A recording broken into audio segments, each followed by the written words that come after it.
Saturn यानी शनि चमकदार, मशहूर और रात में आसमान में नजर आने वाला सबसे खूबसूरत ग्रह, पर साथ ही रहस्यों के पर्दे में भी घिरा हुआ।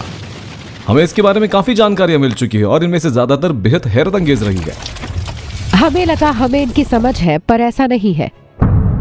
सैटर्न ग्रह पर चरम मौसम और अजीबोगरीब रोशनियां हैं। इसके छल्ले लहराते और बल खाते रहते हैं और इसके 60 से ज्यादा कमाल के चंद्रमा हैं। ये सब अलग अलग दुनियाएं हैं, सबकी अलग अलग कहानियां हैं। ये ग्रहों के किसी खोजी के लिए खजाना है। परग्रही जीवन की खोज के हिसाब से सैटर्न के चंद्रमा सबसे दिलचस्प जगह हैं। अगर सोलर सिस्टम में किसी ऐसी जगह पर शर्त लगानी हो जहां इस वक्त भी जीवन मौजूद हो, तो मैं सैटर्न को चुनूंगी। और सैटर्न के सबसे विशाल चंद्रमा पर शायद हमें जीवन भी मिल गया है। हमें टाइटन पर कुछ दिलचस्प चीजें मिली हैं और ये शायद जीवन के सबूत हो सकते हैं।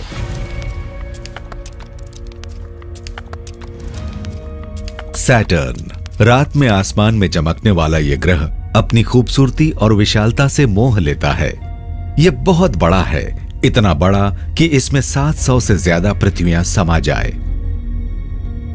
लेकिन इसके आकार के धोखे में मत आइए। सैटर्न के बारे में एक दिलचस्प बात यह है कि इसमें जितनी सामग्री है उसके हिसाब से ये बहुत बड़ा है और इसलिए इसका घनत्व पानी से भी कम है। एक पुराना लतीफा है कि अगर आप सैटर्न के आकार के हिसाब से एक बड़ा बाथटब लेकर उसे पानी से भरे तो सैटर्न उसमें तैर जाएगा, लेकिन इसका एक छल्ला बचा रह जाएगा। दूसरे ग्रहों के भी छल्ले होते हैं, लेकिन वो सैटर्न जितने बड़े और शानदार नहीं होते।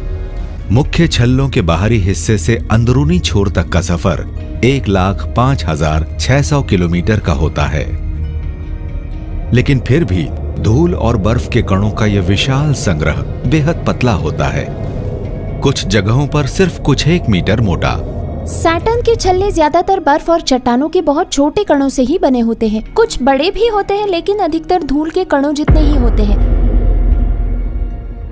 इन छल्लों के अंदर और इनसे काफी बाहर पत्थरों और बर्फ से बने 60 से भी ज्यादा चंद्रमा परिक्रमा करते रहते हैं।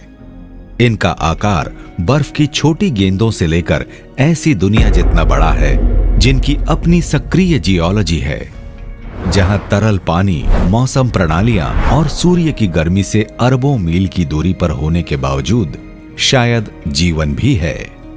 वहाँ बहुत ज्यादा ठंड है, तो हमें लगा कि वहाँ कुछ भी नहीं होगा, लेकिन हम गलत थे। ये हमारी गलतफहमी थी।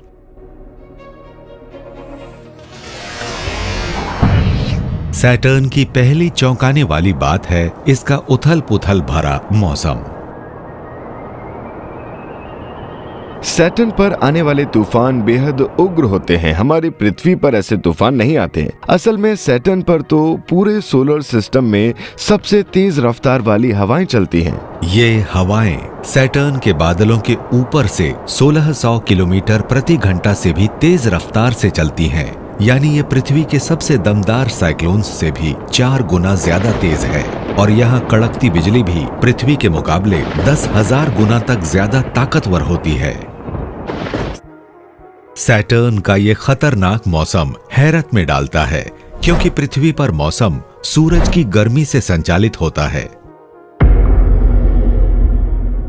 इस कारण समुद्रों से पानी भाप बनकर उड़ता है, उससे बादल बनकर बारिश होती है। लेकिन सैटर्न को सूर्य के बहुत दूर होने के कारण ऐसी गर्मी नहीं मिलती, तो इसके मौसम को चलाने वाली गर्मी इसे कहीं और से मिल रही होगी। गर्मी के इस रहस्यमय स्रोत को समझने के लिए हमें 4.5 अरब साल पीछे लौटना होगा, जब छल्लों वाले इस ग्रह का जन्म हुआ।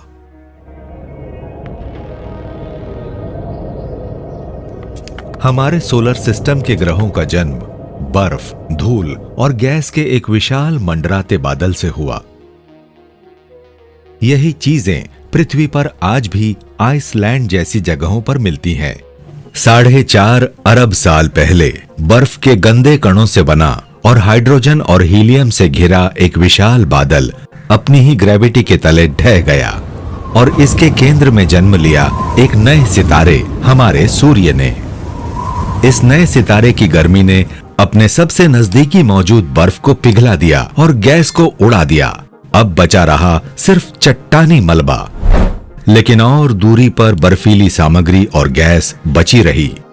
अब एक सरहद बनी ये फ्रॉस्ट लाइन पथरीले अंदरूनी बादल और दूर मौजूद बर्फीली गैस के बीच थी। अगर आप इस अलार्म को जला दें तो फिर अंदरूनी सोलर सिस्टम में बची रहेगी ये चीज। ये है सिलिकेट मिनरल, जिनसे हमारी पृथ्वी जैसा कोई ग्रह बनता है, लेकिन सूर्य से काफी दूरी पर जहाँ ठंड ज्यादा होती है, यानी फ्रॉस्ट लाइन के पार, तो वहाँ इतनी ठंडक होती है कि बर्फ का वजूद बचा रहे, और ये बर्फ काफी होती है। अब शुरू में इस सामग्री से एक तरह का ठोस कोर बनता है, लेकिन जब मास काफी ज्यादा हो जाता है तो ग्रेविटी का असर इतना हो जाता है कि सीधे ही अंदरूनी ग्रहीय बादल की तरफ हाइड्रोजन और हीलियम खींचने लगती है। सैटर्न के विशाल और ठोस कोर का आकार अब पृथ्वी से 10 से 20 गुना ज्यादा है और ये लगातार ग्रेविटी पैदा करके गैस को अंदर खींचता रहता है। गैस की ये गेंद जितनी बड़ी होती जाती है, ये उतनी ही ज्यादा सामग्री अंदर खींचती जाती है। फिर सैटर्न की जबरदस्त ग्रेविटी अपने कमजोर वायुमंडल पर असर दिखाते हुए इसे कंप्रेस करती है, और जैसा कि दबाव के तहत किसी गैस के साथ होता है, ये बहुत गर्म हो जाती है। आज भी सैटर्न का उच्च दबाव वाला वायुमंडल इसके कोर को 21,000 डिग्री तक गर्म कर देता है। ये सूर्य की सतह के तापमान से 2 गुना तापमान है। ऊपर उठती इसकी गर्मी की वजह से सैटर्न के अनोखे छल्ले बनते हैं और इसके चरम मौसम को चलाते हैं। सैटर्न बहुत तेजी से घूमता रहता है। ये एक बड़ा ग्रह है। ये हर 10 घंटे में अपनी धुरी पर एक चक्कर पूरा कर लेता है। तो जब इसके अंदरूनी हिस्से में मौसम ऊपर को उठता है तो वो छल्लों तक फैल जाता है। सैटर्न के उत्तरी ध्रुव पर ये छल्ले कुछ ऐसा करते हैं जो पहली नजर में असंभव सा लगता है।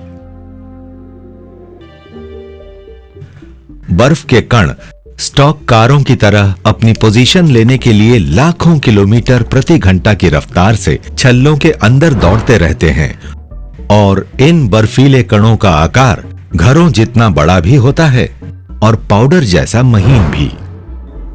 हम जब कसीने के जरिए सैटर्न तक पहुंचे, उसे लगातार देखा तो जाना कि यह ग्रह कितना पेचीदा है। यहाँ इस ग्रह और तमाम चंद्रमाओं की ग्रेविटी छल्लो चंद्रमा और ग्रह के साथ इंटरैक्ट करती है। ये तमाम चीजें इस पूरे सिस्टम को एक ऐसे स्तर पर तराशा है जो छोटा भी है और बड़ा भी है।